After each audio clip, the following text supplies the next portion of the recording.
Hello guys and welcome.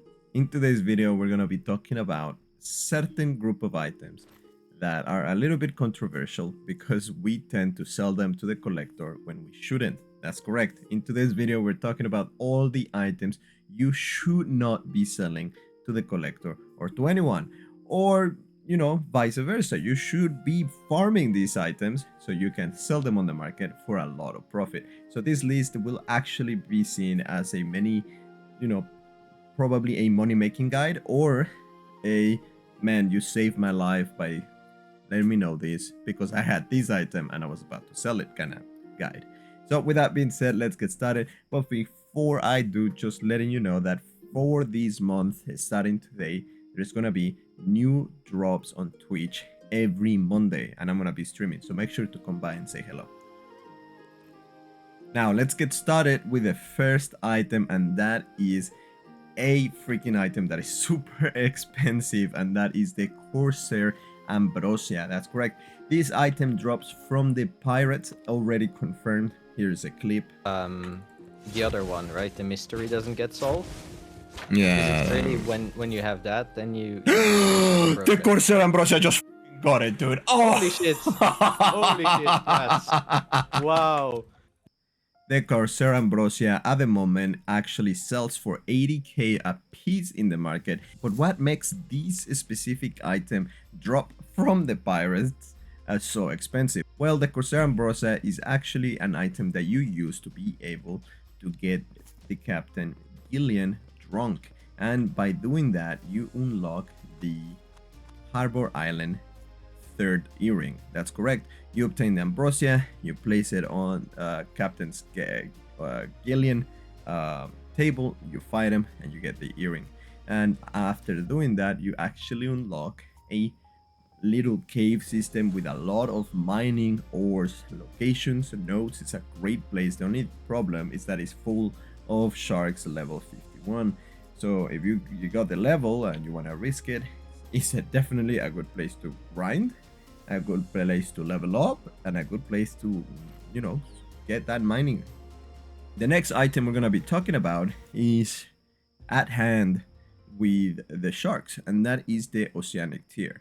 The Oceanic Tear is a drop that comes from shark, but we also believe that maybe from zorians as well, and maybe even hermit crabs. We are not certain, but we know that by grinding and killing a lot of sharks, which are in many places all around the map, you can actually get the Oceanic Tear. For those who don't know where the location of sharks are, you got locations of sharks right here on Tarmire, on the below the mines where I just mentioned earlier, which is right under Mount Shiver. That's why it says you're level 25 to 52, because there's a whole underground system in there full of sharks, and many other places all around the map. There's also in Gillian Island and so on. So keep an eye on those Oceanic Tear items. So now, what does the Oceanic Tear actually do? Well, you need a certain amount of Oceanic Tears to exchange with Ivar in the far north. Oh my goodness, I cannot pronounce that. I apologize. The furthest village to the north in Glazeforge to obtain a frozen sigil. Now, I am not aware of how many Oceanic Tears you need. As soon as I, learn that, I will make sure to update you guys with another video in the future, as many of these items I'm not certain myself of how many you actually need. All I know is that you need to keep them and not sell them. Moving on to the next item, it's the Worn Jolly Roger. You should know already what this is all about. The Worn Jolly Roger is an item that you get from the pirate event. The pirate event that is on the water, that you get a quest to do. It's right outside of Port Roatuga. You gotta make sure you do that, and you destroy a lot of the ships, and you get the Worn Jolly Roger. You can use it for two different things. You can use it to finish the Sajejo Island journal by giving the flag to Fisher and then giving the flag to Chase Eagle. That, and also you want to keep it for the future, because on the ship builder you actually get a really cool, what's the name, sail. So let me try to find it and show it to you. Here it is. It's on sail, pirate sail. So you need a large sail and 100 Worn Jolly Rogers So this is definitely something to keep an eye on. Start collecting them every time you see the pirate event, and get your 100 more Jolly Rogers to get that really cool pirate sail, which looks absolutely amazing, and it gives you 125 speed, so it's definitely worth it. Moving on to the next item, it's going to be the Minotaur Horn. This one, you get them on the desert, and they are here on the Mount Minos, and you can also find Minotaurs on the Broken Horn, Blood, and Harvested Mount. I'm sorry, man. My English is terrible, but yes, you see, there is multiple locations for these Minotaur Horn. You can get a bunch of them, and you will need them for the Journal of Haderach Desert. You can see that they are asked to exchange Minotaur Horns with Amilcar at Cover Palace to obtain an Ankh. Cover Palace is this location, so you're gonna have to take your horns over there to give them. Now, if you will be very kind to let me know how many horns I need, because I have heard 50 horns, other people told me 250, and I am not sure. So if you can leave that on the comment section below, I will truly appreciate that, so I can finally get a confirmation on how many horns I need, and I can go and take it over there. And talking about Minotaurs and horns and so on, another item that you actually need, which is also in the Haderach Desert, is the Cave Rose. Now, I have only managed to find a single one, and I found it on the Minotaur Cave on Mount Minos. I was just mining over there, and I saw a rose popped next to a mining node, and I picked it up. I haven't really tried to find them, but I know that they're definitely somewhere down there in the underground systems of the desert. So keep an eye on them as well, because you need them, and you need to deliver them in Dras Narda, and you actually need them as well. Due to your journal here in Haderach Desert, you can see here, exchange Cave Roses with Eshmon at Dras Narda to obtain an Ankh. Like I said, I am not certain of how many you need, but I know you need them. And moving on to the next one as well is Orcish Effigy. Now, this one I do know, where to get them, and that is from the orcs at High Galdos, or any of the orcs that you can find. Actually, the Orc Watch and High Galdos, you can actually get a bunch of these.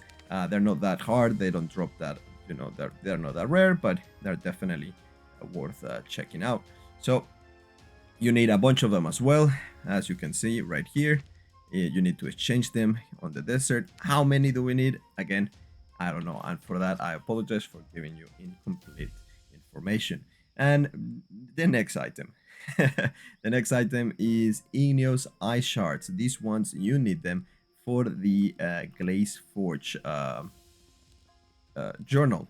The Igneous Ice Shards, you need it to exchange Igneous Ice Shards with Kalas in Saint Alsec, the furthest city to the west in Glaze Road, to obtain a frozen sigil.